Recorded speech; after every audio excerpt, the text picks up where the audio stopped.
Japan കുടിവെള്ള പദ്ധതിയുടെ pipe ചോർച്ച മൂലം ഒരു കുടുംബം കഴിഞ്ഞ ഒരു മാസമായി ദുരിതത്തിൽ. ഭൂമിക്കടിയിലൂടെ ചോർന്ന വെള്ളം വീടിന്റെ അടിത്തറയിലേക്ക് കയറി വീട് അപകടാവസ്ഥയിലായിട്ടും പരിഹാരമില്ലെന്നാണ് പരാതി.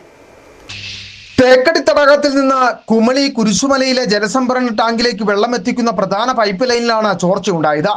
ടാങ്കിന് സമീപം താമസിക്കുന്ന മടത്തിപ്പറമ്പിൽ അനീഷാജിയുടെയും 9 അംഗ കുടുംബത്തിന്റെയും വീടിന്റെ അടിത്തറയിലേക്കാണ് വെള്ളം ഇറങ്ങുന്നത്. വീടിന്റെ അടിത്തറയും ചുറ്റുമുള്ള മണ്ണും ബലക്ഷയം നേരിടുന്നതായി കുടുംബം പറയുന്നു.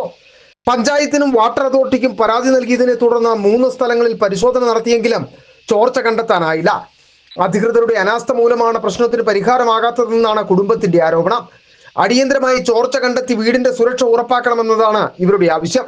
അപ്പൊ ഞങ്ങൾക്ക് ഇപ്പൊ ഓൾറെഡി ഞങ്ങളുടെ വീടിന്റെ തറയുടെ അടിയിൽ കൂടെ വെള്ളമെല്ലാം കയറി ഒരു റൂമിന്റെ തറ മൊത്തത്തിലും നാശനഷ്ടങ്ങളൊക്കെ ഉണ്ടാക്കിയിട്ടുണ്ട്. അതുപോലെ തന്നെ അടുക്കളയും ഞങ്ങളുടെ പല ഭാഗത്തായിട്ടും വെള്ളം കയറിയിട്ട് നാശനഷ്ടങ്ങളെല്ലാം ഉണ്ടാക്കിയിട്ടുണ്ട്. ഒരു മാസത്തിലേറെയായി തുടരുന്ന ഈ ദുരിതത്തിന് അടിയന്തര പരിഹാരം കാണണമെന്നും വീടിന്റെ സുരക്ഷ ഉറപ്പാക്കാൻ ബന്ധപ്പെട്ട വകുപ്പുകൾ ഇടപെടണമെന്നും നാട്ടുകാരും കുടുംബവും ആവശ്യപ്പെടുകയാണ്. City vision, Kumily.